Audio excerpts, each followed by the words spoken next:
एक गांव में एक मुजस्समा साज रहा करता था। वो काफ़ी खूबसूरत मुजस्समा बनाया करता था और इस काम से वो अच्छी खासी अमाउंट कमा लेता था।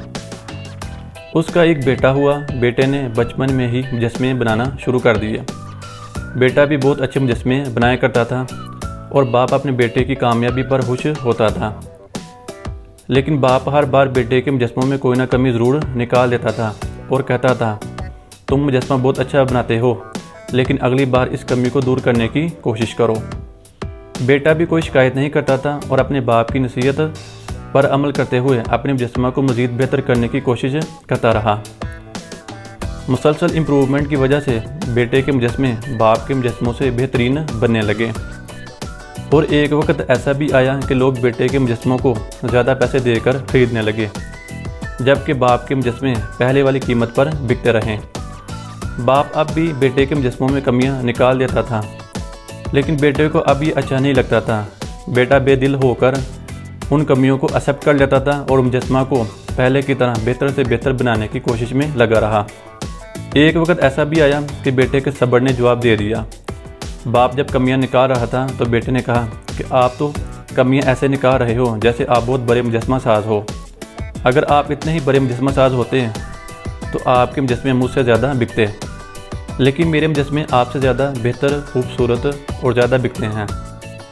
बेटा गुस्से से बोला, मुझे अब इस्लाह की ज़रूरत नहीं, मेरे मुजस्समे परफेक्ट हैं, अब मैं एक परफेक्ट मुजस्समा साज हूँ। बाप ने जब बेटे की ये बात सुनी तो उसने बेटे की इस्लाह करनी छोड़ दी और उसके मुजस्समों में कमियां निकालना छोड़ दी। कुछ महीनों तक उसके मुजस्समे बिकते रहे और साथ खुश भी था कि उसे अब बाप की तनकीद नहीं सुननी पड़ती। लेकिन उसने साथ ये भी नोटिस किया कि लोग अब उसके मुजस्समों की तारीफ़ नहीं करते जितनी वो पहले करते थे। लेकिन आहिस्ता आहिस्ता उसके मुजस्समे भी बिकना कम हो गए और लोग पहले की तरह कीमत भी नहीं बढ़ते थे और आहिस्ता आहिस्ता उसका काम भी पहले की निस्बत कम हो गया। शुरू में तो बेटे को कुछ भी समझ नहीं आया कि उसका काम क्यों दिन ब दिन कम हो रहा है। वो सोच में पड़ गया। आखिरकार वो अपने बाप के पास गया और उसे सारा माजरा सुना दिया कि उसका काम पहले की निस्बत कम हो गया है। बाप ने बेटे को पुरस्कून लहजे में समझाया, जैसा कि उसे पहले ही पता था कि एक दिन ऐसा भी आएगा कि ये सब होने वाला है। बेटे ने भी इस बात को नोटिस किया और अपने बाप से पूछा, क्या आपको पता था एक दिन ऐसा भी आने वाला है? बाप ने कहा, हाँ, आज से कई साल पहले मैं भी इस हालात से गुजरा था। बेटे ने सवाल किया, तो फिर आपने मुझे समझाया क्यों नहीं? बाप ने जवाब दिया, क्योंकि तुम समझना नहीं चाहते थे। मैं जानता हूँ कि मैं तुम्हारी तरह एक बेहतरीन मुजस्समा साज नहीं हूँ और ना ही मेरे अंदर परफेक्शन है। मेरी तनकीद या बार बार नुक्स निकालने का मकसद ये था कि तुम्हारे मुजस्समे बेहतर से बेहतर बने, ताकि जितनी हो सके इनमें परफेक्शन आए और मुजस्समे ज़्यादा से ज़्यादा बिकें और तुम ज़्यादा से ज़्यादा कमाओ। मेरी तनकीद का मकसद था कि तुम्हारी स्किल में निखार आए और तुम एक बेहतरीन मुजस्समा साज बनो। लेकिन जब मैं इनमें बार बार कमियां निकालता था तो तुम सेटिस्फाई नहीं होते थे और खुद को इम्प्रूव करने की कोशिश करते थे, और वही बेहतर होने की कोशिश तुम्हारी कामयाबी की वजह थी। लेकिन जिस दिन तुम अपने काम से सेटिस्फाई हो गए और तुमने ये भी मान लिया कि अब इसमें और बेहतर होने की गुंजाइश नहीं, और इसकी वजह से तुम्हारी ग्रोथ भी रुक गई। लोग हमेशा तुमसे बेहतर की उम्मीद करते हैं और यही वजह है लोग अब तुम्हारी तारीफ़ नहीं करते और ना ही अब तुम्हें उन मुजस्समों के मुंह मांगे पैसे मिलते हैं, क्योंकि तुमने खुद को बेहतर बनाना ही छोड़ दिया है। बेटा थोड़ी देर चुप रहा, फिर उसने सवाल किया, तो अब मुझे क्या करना चाहिए?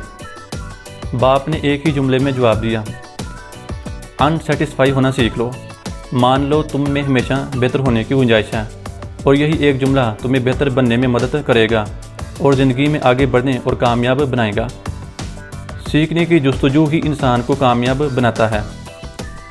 जो लोग अपने पेशे में वक्त के साथ साथ निखार नहीं लाते वो ज़िंदगी की दौर में पीछे रह जाते हैं। सीखने की तलब ही इंसान को आगे बढ़ने पर मजबूर करती है।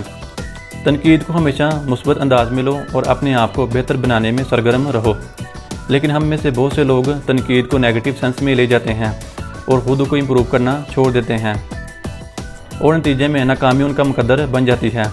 जैसा कि इस कहानी में बेटा जब तक बाप की तनकीद को मुस्बत अंदाज में लेता रहा और ख़ुद को बेहतर बनाने की कोशिश में लगा रहा, जब इसने बाप की तनकीद को नेगेटिव सेंस में लिया तो खुद को बेहतर बनाना छोड़ दिया।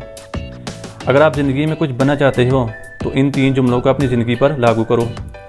नंबर 1, तनकीद को हमेशा मुस्बत अंदाज में लो। नंबर 2, हमेशा सीखने की जुस्तजू में लगे रहो। नंबर 3, आपका जो भी पेशा है आप उस पेशे के मुताल्लिक खुद को इम्प्रूव और अपनी स्किल को वक्त के साथ साथ शार्प करते रहो। ये तो थी आज की वीडियो। इसके अलावा अगर आप दूसरी वीडियो ज़रूर से ज़्यादा सोचना आपकी अंदरूनी सलाहियत और ताकत को ख़त्म कर देता है तो राइट थंबनेल पर क्लिक करें। तुम्हारा एटीट्यूड ही तुम्हारी असल पहचान है तो लेफ़्ट थंबनेल पर क्लिक करें। अगर वीडियो पसंद आए तो लाइक, कमेंट और सब्सक्राइब ज़रूर करें और साथ ही बेल के आइकन पर भी क्लिक कर दें।